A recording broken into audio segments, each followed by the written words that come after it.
Today I'm going to do, what's up guys, today I'm going to do something that I haven't done before. I'm going to make a video of me reading a book, and it's going to be the first time doing picking books. So yeah, let's get started.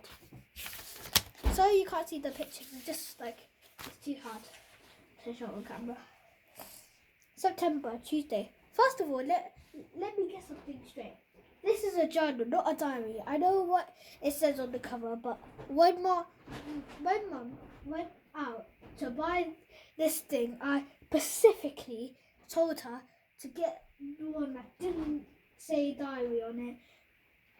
Great. All I need is some jerk to catch me carrying this book around and get the wrong idea. Sissy punch. The other thing I want to clear up right away is that this was Mom's idea, not mine. But if she thinks I'm going to write down my feelings in here or whatever, she's crazy. So just don't expect me to be all dear diary this or dear diary that. The only reason I agreed to do this is because I figure that I figure later on when I'm rich, the famous have better things to do than answer people stupid questions all day long. So this book is going to come in handy. Gregory, tell us about your childhood. Were you always so smart and handsome? Here's my journal. Now shoo shoo. Flash. Like I said, I'll be famous one day, but for now I'm stuck in middle school with a bunch of morons.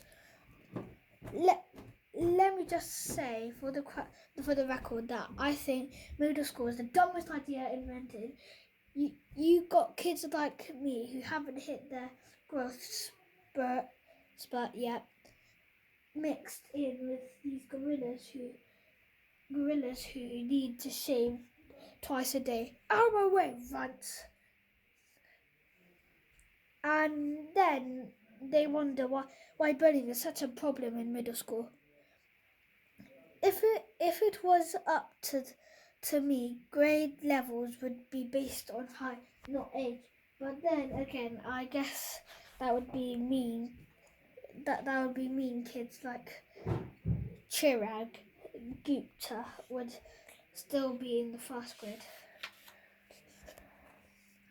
Today is the first day of school, and right now we're just waiting around with the teacher to hurry up and finish the seating chart. So I figured I might as well write in this to pass the time. By the way, let me just give you good advice. On the first day of school, you got to be real careful where you sit. You walk into the classroom and just plunk yourself down on any old desk, and the next thing you want is the teacher saying, "I hope you like where you're sitting, because these are your permanent seats." So in this class, I got stuck with Chris Halsey in front of me and Lionel James, like Lionel Messi, and the back of me.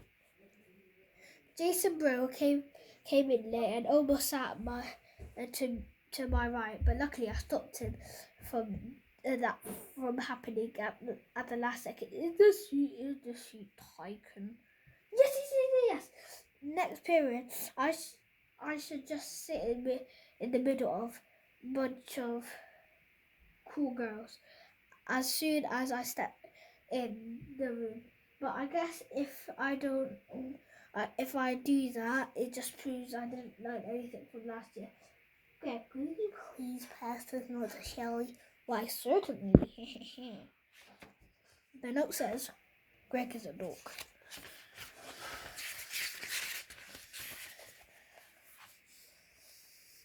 Man, I don't know what is up with girls these days.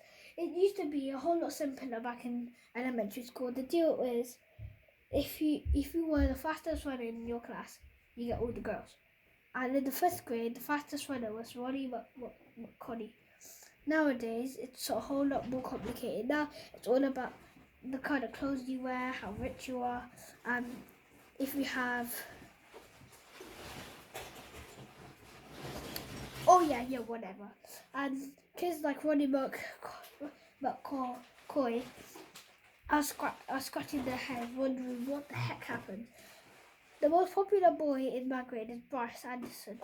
The thing that really sticks in that I have always been into girls, but kids like Bryce have only come around in the last couple of years. I remember how Bryce used to act back in elementary school. Girls are sticky poos, yeah. I don't think girls are sticky poos. Yeah, me neither. But of course now I don't get any credit for it, sticking with the girls all this time. Like I said, Bryce is the most popular kid in our class, in our grade. So that levels all the rest of us guys scrambling for another spot.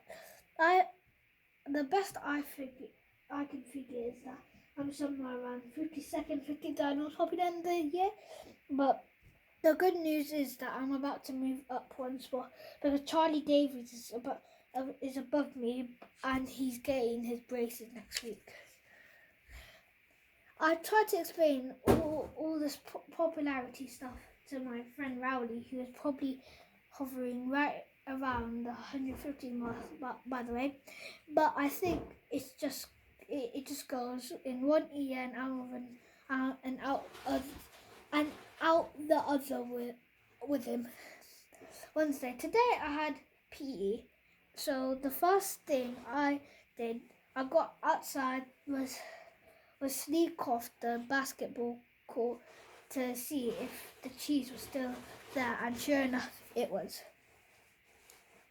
That piece of cheese has been sitting on the court since last spring. I guess it must have dropped out of someone's sandwich or something. After a couple of days, the cheese started getting all moldy and nasty. Nobody would play on that basketball court where the cheese was ever, even though that was the only court that had a hoop and with a net.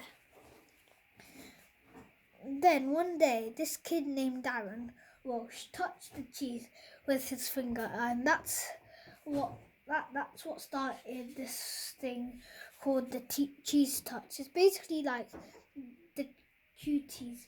If you get the cheese touch, you're stuck with it until you pass it on to someone else. The only way to protect yourself from the cheese touch is to cross your fingers. But it's not that easy, remembering to keep your fingers crossed every moment of the day. I ended up tapping mine together so they stay crossed all the time. I got a D in handwriting, but it was totally worth it. This one kid named A.B. Hall got the cheese touch in April, and nobody will even come near him for the rest of the year. This summer, A.B. moved away to California and took the cheese touch with him. I hope someone doesn't start the cheese touch again, because I don't need that kind of stress in my life anymore. Thursday, I'm having a serious hard time getting used to the fact that summer is over and I have to get out of bed every morning to go to school. My summer did not exactly get off to a great start, thanks to my older brother Roderick. A couple of days into summer vacation, Roger woke me up in the middle of the night. He told me that I slept through the whole summer, but luckily I woke up just in time for the first day of school. Oh, shoot.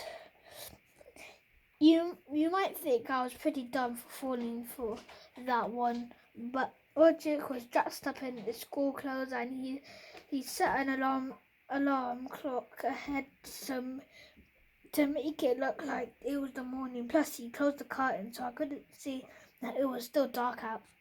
After Roderick woke me up, I got dressed and went downstairs to make myself some breakfast, like I do every morning on a school day. But I guess I must have made a pretty big racket, because the next thing I knew, Dad was downstairs yelling at me for eating Cheerios at 3 o'clock in the morning. It took me a minute to figure out what the heck was going on. After I did, I told Dad that Roderick had played a trick on me, and he was the only one that should be getting yelled at. Dad walked down to the basement to chew Roderick out, and I tagged along. I couldn't wait to see Roderick get what was coming to him. But Roderick covered up his tracks pretty good, and to this day, I'm sure that Dad thinks I've got a screw loose or something. Friday. Today at school, we got assigned to reading groups.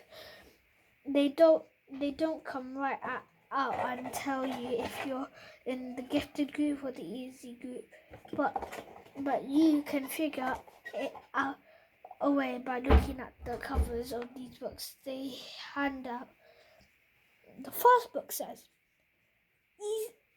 Einstein as a child. And then the other one says, guess what? Big says boo. I was pretty disappointed to find out I got put in the gifted group, because that just means I got a whole lot of extra work. When they did the screening at the end of the last year, I did my best to make sure I was put in the easy group this year. Fred picked up the Bee. The book? Oh, thanks. Mom, it is really tight on our principal, so I'll bet she stepped in and made sure I got put in the gifted group again. Mom is always saying that I'm a smart kid, but that I just don't apply myself. But if there's one thing I learned from Roderick, is to set people's expectations really low, so you end up surprising them by particularly doing nothing at all. Roderick, I want your dirty underwear off my kitchen table before I go and get home from work. Later. Oh my God, he did it! Actually, I'm kind of glad my plan put in the easy group didn't work. I saw a couple of the Big Says Boo kids holding their books upside down, and I don't think they were joking. Saturday. Well, the first week of school is finally over, so today I slept in. Most kids wake up early, sit on the side to watch cartoons or whatever, like me, but not me. The only reason I get out of bed on the weekends is because eventually I can't stand the taste of my own breath anymore. Unfortunately, Dad wakes up at 6 o'clock in the morning, no matter what day of the week it is, and he is not real considerate of the fact that I'm trying to enjoy Saturday like a normal person. Vroom! I didn't have anything to do today, so I just headed up to Rowley's house. Rowley is technically my best friend, but that is definitely subject to change. I've been avoiding Rowley since the first day of school, when he did something that really annoyed me. We were getting our stuff from our lockers, and then at the end of the day, Rowley came up to me and said, "Want to come over in my house and play?" I've told Rowley at least 1 billion times that now we're in middle school, you're supposed to say hang out, not play. But no matter how many nuggies I give him, he always forgets the next time. I've been trying to be a lot more careful about my image ever since I got into middle school, but having Rowley around is definitely not helping. I met Rowley a few years ago when he moved into my neighbourhood. His mom brought him this book called How to Make Friends in New Places, and he came to my house and tried all dumb gimmicks. Knock knock, huh? Thermos. Excuse me? Thermos would be be some way to tickle your funny bone. See what? I guess I kind of feel sorry for Rowdy, and I decided to take him under my wing. It's been great having him around, mostly because I get used to the tricks Roderick pulls on me. Did you know if your hand is bigger than your face, it's a sign of low intelligence? Really? Ha! Gotcha! Whap! But do I have low intelligence? Let me check again. Monday, you know how I said I play all sorts of pranks on Rowdy? Well, I have a little brother named Manny, and I could never get away with putting any of that stuff on him. Mom and Dad protect Manny like he's a prince or something, and he never gets in trouble, even if he really deserves it. Yesterday, Manny drew a self-portrait on my bedroom door, permanent marker, and I thought Mom and Dad were really going to give it to him. They're going to let him have it, but as usual, I was wrong. Aww. But the thing that bugs me is the most about Manny is that the nickname he has for me. When he was a baby, he couldn't pronounce brother, so he started calling me Bubby, and he still calls me that even though I keep trying to get Mum and Dad to make him stop. Luckily, none of my friends have found out yet, but believe me, I have had some really close calls. Happy birthday, Greg. Hey, this one says it's to Bubby. Ugh, it must be a mistake. Toss. Okay, so I'm gonna leave that there on page 23. If you like that video, like and subscribe. And if we at least get 1 subscriber and at least like 2 likes on this, then I'll make another one. So yeah, peace out. Oh, and if not, since I'm enjoying this, then I probably will. So yeah, peace out.